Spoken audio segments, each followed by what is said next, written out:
Welcome to the future of Israel and the Jewish people. We're back here again to finish up Job.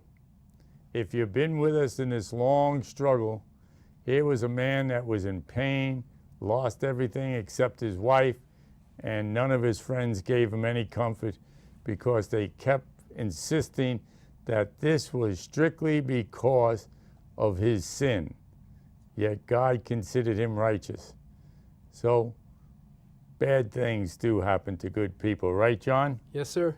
This is my good friend John who's going to take us through today. And he's been with us now several weeks, and we're really enjoying this. John, what do you want to say about chapter 38 of Job? Well, first I think we'll read it, but in order to set the mood, so to speak, set the context, we just got finished with the commentary of Elihu. Yep. And we observed in our last telecast that Elihu, the character and nature of Elihu's commentary was substantially different than his predecessors, than Job's three other friends, because he pointed out that he referred more to the bigness of God. He referred more to God's incomprehensible nature, that he was just so big that he made everything, rather than what Job did wrong. He wasn't trying to validate a system. He was just asserting that God is too big for us to understand, and we shouldn't try and figure all this out. So with that in mind, I would like everyone to sort of keep that in mind, that Elihu's commentary was different in character and nature than the three other ones, because when we're done with God's commentary, God is about to begin his discourse. When we're done with his, we're going to sort of compare notes, and we're going to well, maybe it's better we do that right now, okay, before you start. Okay. Because here is a common problem in our society when it comes to suffering. And there's about 6 different ways you can look at suffering, okay? Am I punished by God for sin? Okay, well, if you are, then confess it. You won't be punished. There was always a way to be amends, okay? Satan's attempt would be to try to get you to try to think incorrectly, okay? And you can call on God for strength, okay? So that's another way to look at it. Am I being prepared for a special assignment? Okay? Learning to be compassionate for other people. Okay? So our response is not to resist by having self-pity, but to learn from our suffering. Okay? God to open us up to doors that we can use the pain that we've gone through and discover other people who are suffering. In my case, I've had cancer. I've been healed. I can relate to people. I can be more compassionate than somebody who maybe have gone through a divorce, because I've never gone through a divorce. So that's another way that suffering is looked at. Am I specifically put to the test? That's what Job was done, right? So he was put to a test to help him to believe more about God, to trust God, to work perfectly through his life, okay? And if my suffering is results of a natural catastrophe or calamity, something that's way beyond my responsibility or authority, and to recognize that there is sin in the world, there's good and evil, and bad things happen to good people, okay? And is the suffering due to something unknown reason? And don't try to draw conclusions. Don't try to get into trying to figure out everything, because some things aren't able to be figured out. So you just have to live with the situation and make the best of it. And that's the whole story of Job. Job really was at the point where he was saying, why, okay? He kept struggling, and people kept trying to blame him. But you know what? We'll find out, John, what God thinks about them placing judgment on him. Indeed, we will. And we're going to also add to that later on, everything that you just said, which was excellent and insightful. And we're going to, I'd like to add to that later on. Go ahead. Okay. So now we begin with chapter 38. Let's just take a moment to absorb the momentousness of these words. Then the Lord answered Job out of the whirlwind. Now, it isn't too often in life that you make a complaint against God and God actually answers you audibly, sensibly. And so we need, in chapter 38, verse 1, to realize what God is doing here is demonstrating for the entire universe the esteem in which Job is held. In a previous telecast, we mentioned Ezekiel 14, how Job was one of the 3 names mentioned in that all-star list: Noah, Job, and Daniel. This is an indication of just in the esteem in which Job is held. So we're going to frame these words in that context. Then the Lord answered Job out of the whirlwind and said, "Who is this that darkens counsel by words without knowledge? Now gird up your loins like a man. I will ask you, you instruct me." At this point, I imagine Job is feeling mighty uncomfortable. You're going to tell, I'm going to ask a question and you're going to answer me. Right. As if he was going to be the student and Job was going to be the Right. teacher. Right. Okay, so where were you when I laid the foundation of the earth? Tell me if you have understanding. Who set its measurements? Since you know. Who stretched a line on it? Where were its bases sunk? Who laid its cornerstone? When the morning stars sang together and all the sons of God shouted for joy? Or, who enclosed the sea with doors when bursting forth it went out from the womb? When I made a cloud its garment and thick darkness its swaddling band, and I placed boundaries on it and set a bolt and doors and said, thus far shall you come, but no farther, and here shall your proud waves stop. Have you ever in your life commanded the morning and caused the dawn to know its place, that it might take hold of the ends of the earth and the wicked be shaken out of it? It's changed like clay under the seal, and they stand forth like a garment. From the wicked their light is withheld, and the uplifted arm is broken. Have you entered the springs of the sea or walked in the recesses of the deep? Have the gates of death been revealed to you, or have you seen the gates of deep darkness? Have you understood the expanse of the earth? Tell me if you know all this. Where is the way to the dwelling of light? And darkness, where is its place? That you may take it to its territory, and that you may discern the paths to its home. You know, for you were born then, and the number of your days is great. Ouch. Sarcasm. Oh, God is sarcastic. Have you entered the storehouses of the snow? Or have you seen the storehouses of the hail, which I have reserved for the time of distress? That's an interesting one, because we see later on in the judgments, they're mentioned. The hail, the fire, the smoke. Yeah, we're going to study Exodus. Indeed. I saw that and it was, oh my. For I have reserved for the time of distress, for the day of war and battle. Where is the way that the light is divided? The spectrum, the rainbow, the light being divided. Or the east wind scattered on the earth. Who has cleft a channel for the flood, or a way for the thunderbolt, to bring rain out on a land without people, or a desert without a man on it, to satisfy the waste and desolate land, and make the seeds of grass to sprout? Has the rain a father? Who has begotten the drops of dew, from whose womb has come the ice? And the frost of heaven, who has given it birth? Water becomes hard like stone, and the surface of the deep is imprisoned. Can you bind the chains of the Pleiades, or loose the cords of Orion? Can you lead forth a constellation in its season and guide the bearer with her satellites? Do you know the ordinances of the heavens, or fix their rule over the earth? Can you lift up your voice to the clouds, so that an abundance of water will cover you? Can you send forth lightnings that they may go and say to you, here we are? Who has put wisdom in the inmost being or given understanding to the mind? Who can count the clouds by wisdom or tip the water jars of the heavens? When the dust hardens into a mass and the clods stick together. Can you hunt the prey for the lion or satisfy the appetite of the young lions? When they crouch in their dens and lie in wait in their lair, who prepares for the raven its nourishment?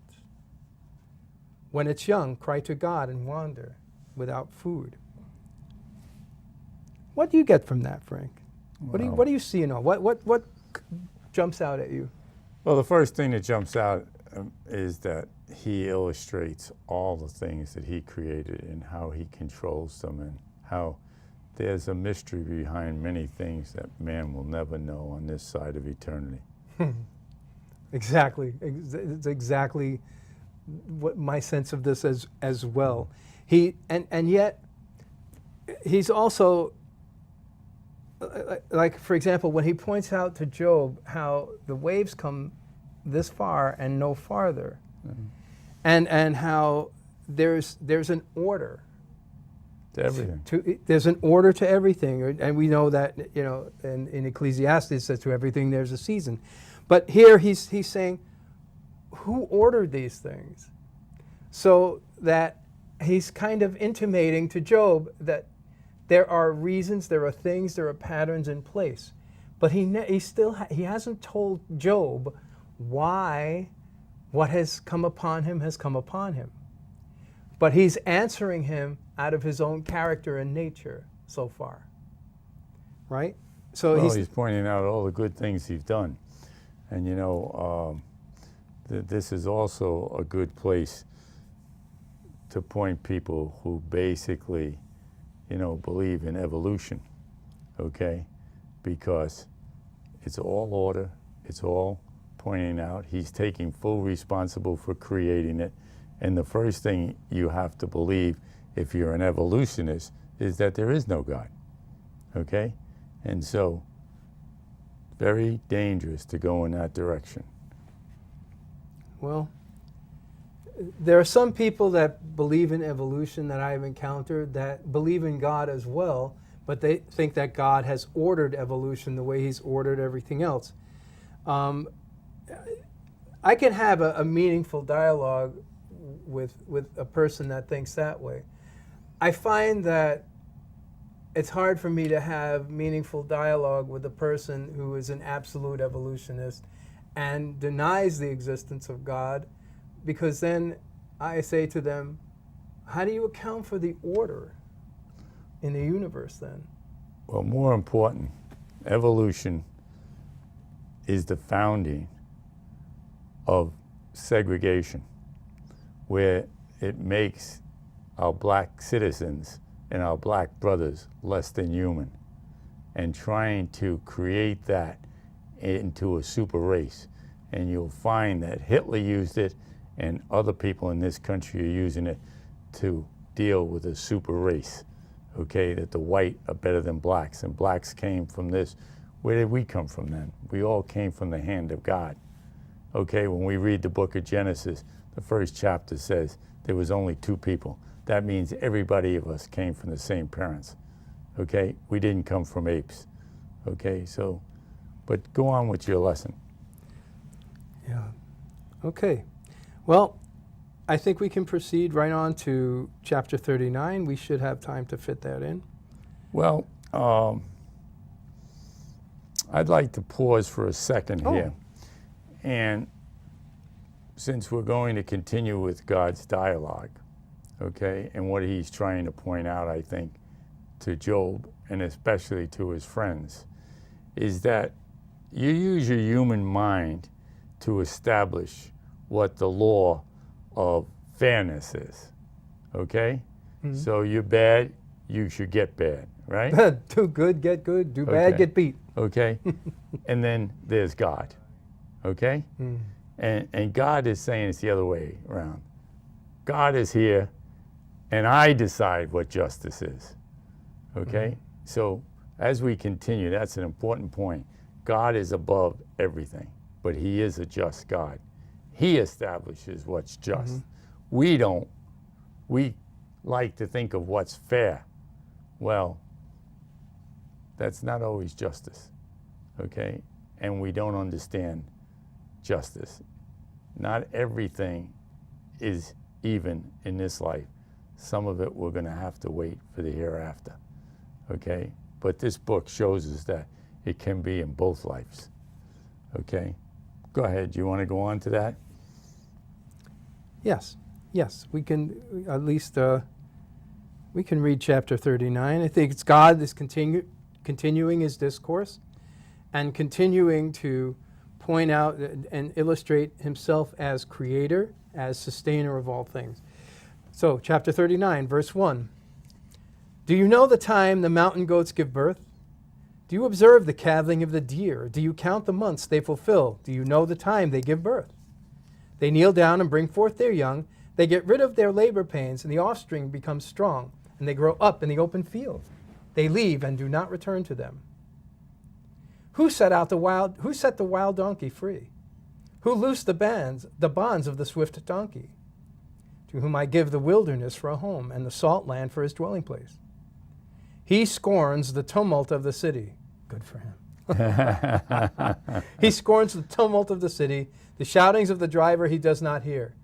He explores the mountains for his pasture and searches after every green thing. It's funny. Pretty interesting. I'm a wild jackass. Yep. Will the wild ox content to serve you? Or will he spend the night at your manger? Can you bind the wild ox in a furrow with ropes? Or will he harrow the valleys after you? Will you trust him because his strength is great and leave your labor to him? Will you have faith in him that he will return your grain and gather it from your threshing floor? The ostriches, the wings flap joyously in the pinion and plumage of love, for she abandons her eggs to the earth and warms them in the dust. She forgets that a foot may crush them, or that a wild beast may trample them. She treats her young cruelly as if they were not hers. Though her labor be in vain, she is unconcerned, because God has made her forget wisdom and has not given her a share of understanding. Yet when she lifts herself on high, she laughs at the horse and his rider. Did you give the horse his might? Do you clothe his neck with a mane? Do you make him leap like the locust? His majestic snorting is terrible. He paws in the valley and rejoices in his strength. He goes out to meet the weapons and laughs at fear and is not dismayed. He does not turn back from the sword. The quiver rattles against him, the flashing spear and the javelin. With shaking and rage he races over the ground. He does not stand still at the voice of a trumpet. As often as the trumpet sounds, he says, "Aha!" And he scents the battle from afar and the thunder of the captains and the war cry.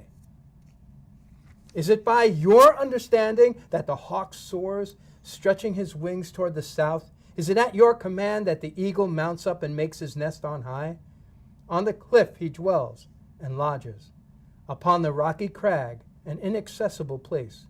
For there he spies out food, he sees it from afar. His young ones also suck up blood, and where the slain are, there is he. Well, we've all saw roadkill, and although an eagle probably wouldn't eat it because it's not live, he probably kills his own game. But the crows are always sucking up the flesh.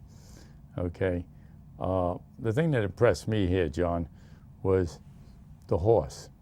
Now, you've been around horses, and they can be very spooky, but yet, when they're in battle, they're just the opposite. They are charging forward rather than running or dumping their riders. You know, they just accomplish the mission. And so it's sort of strange and phenomenal. Of course, my favorite character here is the wild donkey because of his disdain for cities and all that sort of thing. And I knew you'd love that when I read it. And but you know, my attention was drawn to the ostrich. Now, I mean, it's clear from chapters 38 and 39 that God is the first poet. because look at the beautiful way in which he expresses these things. It's just incomparable. And it's just so marvelous. But when we look at the ostrich, well, God is warning us here. The ostrich is a warning that this is what it's like to live without wisdom. Yep, I saw that.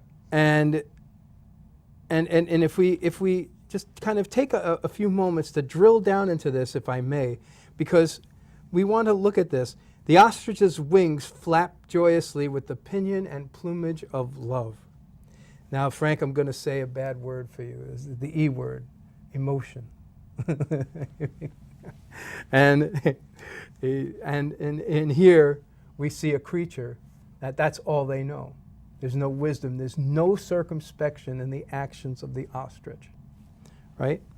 So with the pinion and plumage of love, the wings flap joyously and wildly. Wings flapping is this creature is completely disordered. And look at the fruit. She abandons her eggs to the earth and warms them in the dust, heedless. So it would be better to have a mind than to just be excited about something.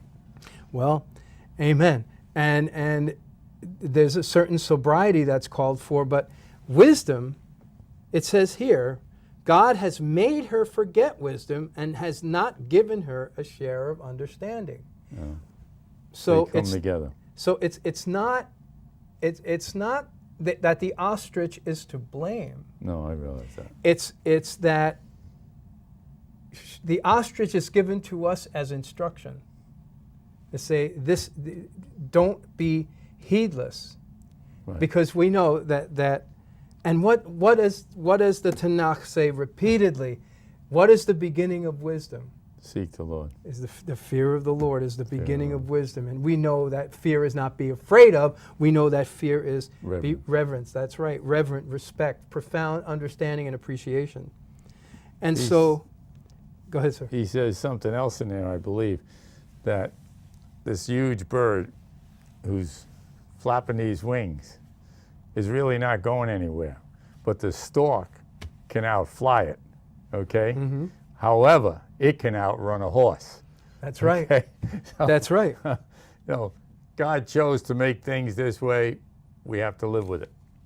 We have to live with it. And we have to learn, as man has done over the centuries, learned how to utilize these. I mean, he took the horse, learned to break it in, learned to befriend it, trained it to the point where it would not fear battle, actually did the exact opposite of what his instinct would have told him was to run, you know? And it's amazing. You get a bunch of wild horses on the plains and they hear a shot and they're off like a shot, Mm-hmm. you know, in the opposite direction. You know, most of nature fears noise. I don't care whether it's a rabbit or a groundhog. That's a great insight. That's Yeah, true. yeah. That's absolutely true. I can knock on my kitchen window like this and the groundhog out in the field will lift his head up, and if the window's open and I'm clanging dishes, he'll run. And he's 100 feet away and more.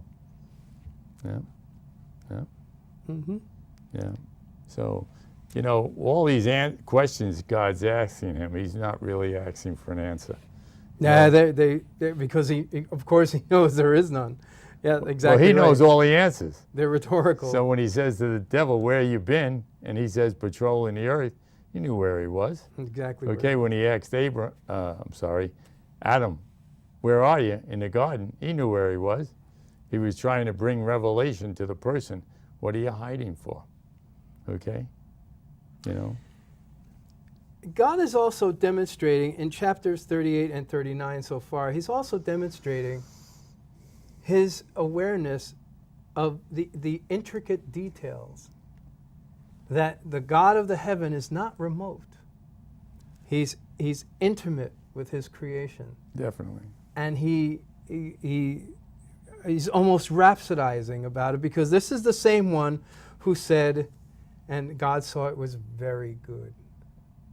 Because this all came from him, from his mind. So of course he looks at it, and you can see, I just sensed that there was an admiration. God is admiring his creation.